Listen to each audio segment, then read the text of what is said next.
What is the best scouting method for Sand River? A lot of newer light tank players, they don't really know how to spot or scout Sand River, and I don't blame them because this map is a wide open desert. It's like, what are you supposed to do on this map? Well, you have a couple of options, guys. You can try and go to the mid like the even 90 is doing. This is a common play. There are 3 light tanks on this team, so you're going to be able to see, a lot of different options here perhaps. You can see the M41D making some active passes here. Their Hawk 30 is kind of in this ditch. He's trying to pull up like this, it looks like. It's a very common play. Watch the shot in the M41D, by the way. So we hit him once, or you can try what the even 90 is doing here. This is a common area to try and scout people that are maybe coming like this, or you can even spot some tank destroyer sitting in the back if you get a little more aggressive here and stuff. But for me, what I like to do in every single light tank, even if it's the even 90, is I push this side of the map. I end up running into the LT-432 here, but this Progetto bit off way more than he could chew. He decided to YOLO out, and we're able to clean him up. And now, at this point, given the fact that I already know where a decent amount of the players are, I know where the M41 and the Hawk 30 is, and the T-34-3 now, and the M41 is in the back. Panther 2 was spotted on the hill. 2 other big heavies are in the center here. I'm just going to take this portion of the map because we have the support behind us, and I don't want to allow these guys to come around the corner. Once you can take this portion of the map in a light tank, you'll be able to light everyone in this area. So I'm going to draw this out for you guys so you can see what I mean. So this ridge line right here is absolutely vital for both teams to take, in my opinion. I think it's extremely important, because what ends up happening on this particular dune or hill or whatever the heck you want to call it, ridge line, is when you poke up here as a light tank, you do like these kinds of pokes. Provided you have really good view range, you'll be spotting people like in this whole area. You might even spot a tank destroyer in this bush. You can spot this entire area. You can spot this area of the hill as well. And anyone who's maybe by the base, you can spot. Once you win this ridgeline, to me, in my eyes, it's basically GG and you've won the game. For the east spawn. For the west spawn, it's a little bit different. For the west spawn, it's this ridgeline. And once you win this area of the map from the northwestern spawn, this one right here, you also basically win the game, in my eyes.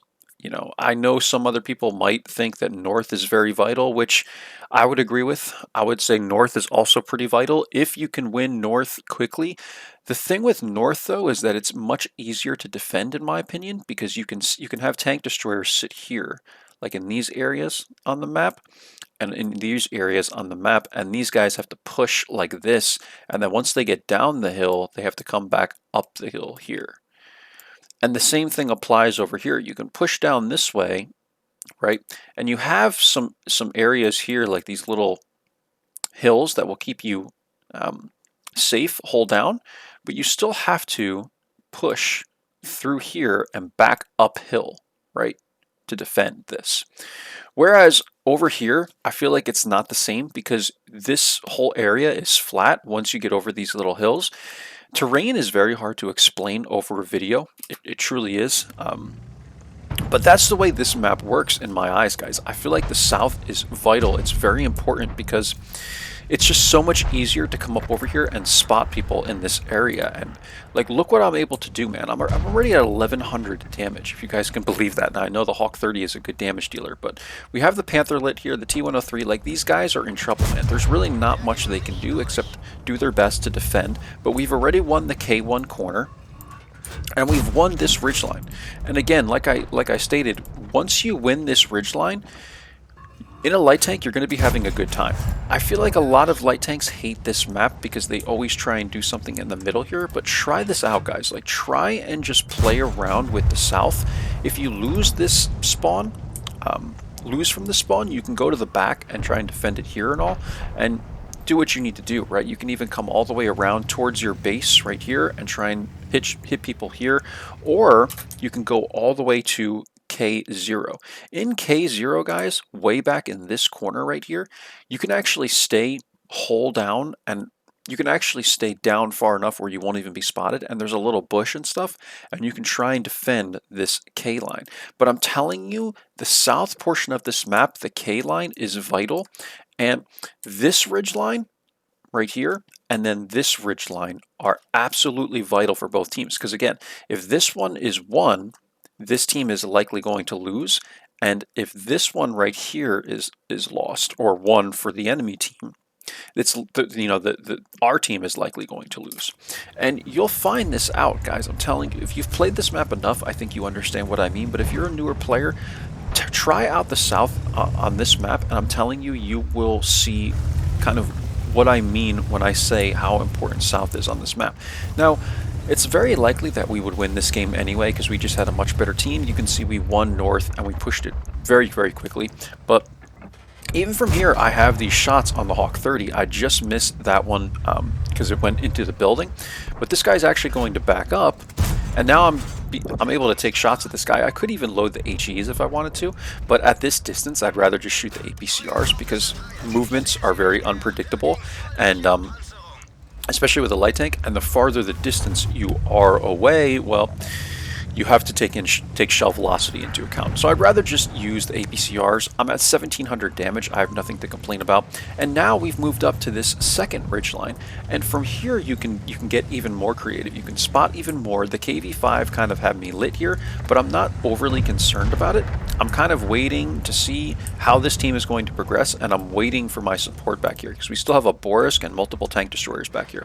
So now I'm going to load the HE, see if I can get that kind of I would say a low percentage shot on the Scorpion because it's right next to this rock, but it does go in for 345, and here's where the HEs are very effective, guys. So I'm going to go ahead, load heat, smack it into this KV-5. The KV-5 has really trollish armor, so I might as well just load the heat if I have it.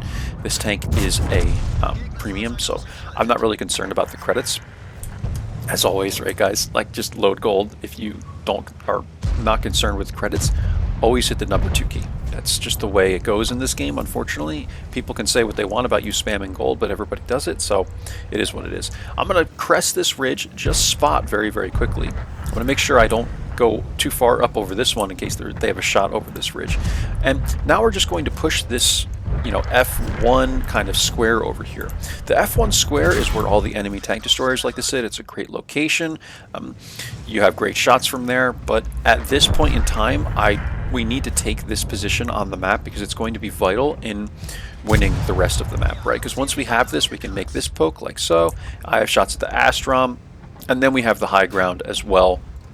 And the rest of my team can push in because now people are concerned with getting hit from here, so they're not paying attention to the rest of my team, and we are also becoming a distraction, right, for the enemy team. So trying to take shots at this Astron, it's not so simple, man. Like, these things got really trollish armor for whatever reason. I bounced like twice, like on the turret, I guess. And at this point, I'm just going to push the ISU because I don't care if I die, right? Like, we know the game is a win. I have 3,100 damage. I'm doing very, very well. I'm able to take one more from the T-34-3. I'm going to keep putting shots into this guy. He dies, and now we just have the Scorpion G to worry about.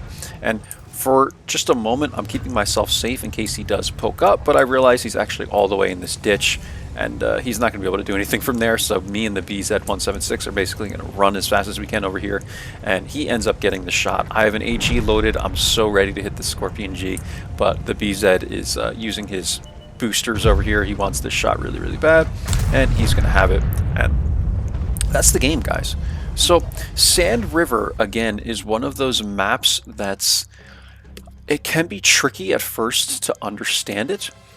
If you're going to try and play in the north, because what a lot of light tankers will also do on this map, you've seen the plays they made here and stuff, but a lot of light tankers, especially a couple of years ago, they would always run this main ridge line over here on the map. It's pretty much right in the middle of the map here. It's like this ridge line right here, and this ridge line is somewhat vital for getting initial spots, perhaps. And if you can win it and no one is here, then maybe you can kind of poke and see if you can spot tank destroyers and stuff. But it's very challenging to do that. You're much better off trying to spot this if you are from their spawn. You're much better off trying to spot that by just experimenting with the middle of this map right here, and then you can light this area from here. The ridgeline over here, like too many light tankers like to spot this, and that's fine, but they constantly just keep making passes over and over again on this ridgeline, and you're not really doing that much by sitting up here in the north. If you want to do this, you can, but this is a very common play that I see that I don't want to label it as a mistake, but it's just not effective for your team. I'd much rather come all the way down this way, sit in this little pocket over here. There's a little pocket that you could sit in the K3 square where you can poke up and stay hold down. It's a very effective area, and then again, you're working to try and win this ridge line right here.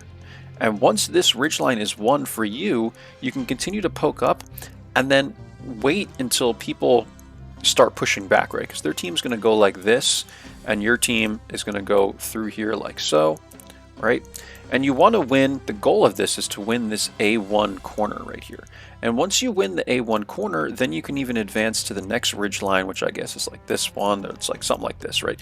And you can keep pushing up these ridge lines, and from like this H1, H2, H3 area, actually I'd say more like H2, H3, you're going to light like this whole thing, man. You're going to light this, you're going to light all the tank destroyers here, like I said, and you're going to have a great time in doing so, right? Again, to show you on the map from the reverse of that, it becomes this ridge line right here. This is the ridge line that is vital to win, right here. And once you push this, you're going to have to come up and over, basically, and your team's going to push like this, right? And their team is going to come back and try and defend it from maybe the K0 corner right here, or they're going to have tank destroyers here or maybe here trying to hit shots at you like that. What you need to do over here is win this ridgeline, and once you win this ridgeline, you can actually just make an active pass and do something like this, like right up over the ridgeline and come back, and then right up over the ridgeline and come back. And as you do that, you're going to light everyone that's like in this entire area, basically. You're going to light this entire area up, and when you do that, again, from this ridgeline, you just make these active passes, your team's going to be able to see all these guys because you're going to spot them, and then they'll be even like sitting back here on these ridge lines, and they can smack shots into these guys. And then if you win the north, even more so, like you'll have shots from up here as well and stuff. And if people are trying to play a brawling game right back to where that same ridge line I showed you guys, they might have shots from like here as well and stuff. So keep that in mind. Like once you're able to spot this base, so many people have shots. It's the same over here. That's why we won the game so fast. So many people had shots at all the things that I was spotting here. And honestly, it wasn't even just me. Like I have, what, 1,000 spotting? It was the mass amounts of people that we had pushing this way and pushing this way, and these guys just had no map left, and they all got lit. So if we didn't win the north here, I probably would have gotten a lot more spotting because it would have been up to me to spot. But we absolutely steamrolled this team. This happens. Like, games are not balanced in World of Tanks, and hopefully you guys have seen that as well. I know I'm not the only one, right? Like, games are just horribly balanced in this game. So let's take a look at the end plates. I think this video is getting pretty long, so I wanted to end it for you guys, but I'd like to give you those tips on Sand River, and if you have any questions, please let me know. But try the south on this map, guys. It is vital. I'm telling you, like, the south wins this game. I would say like 3/4 of the time. So try it out. But if you are obsessed with going north, then go north. 3,600 damage, guys, 947 spotting. Nothing was blind, first class, and we were top by experience, top by damage in this game. We had a wonderful game. Their team just wasn't quite as good. It's unfortunate. It really is. Like, I like winning, but I want a close game, man. Close games are fun. We made 47k, guys, and again, 22 shots fired, 20 hits, 17 pens. Like, we stomped this team, or I did rather. Like, I mean, the amount of shots that I took in this game is you know, quite large, right? Like in a light tank, I'm usually not taking 20 plus shots. But sometimes Sand River calls for it because Sand River is a wide open map and you just have a lot of open shots if you work the map right. So that's all for this one, guys. If you like this kind of content on light tanks specifically, do sub. It helps me out. And like, comment, share the video, guys. It all helps it to be recommended more, right? That's how the YouTube algorithm works. It sees how many comments and likes a certain video has, and it recommends it more usually. I've been really researching how it works to try and get more views, obviously, on my videos. I like people to see them, but it helps me as well. You can all understand that. But the YouTube algorithm is very specific. So, you know, any likes and comments and shares really, really helps the videos out. Thanks for watching, guys. I'll catch you for the next one. Take care. Bye-bye.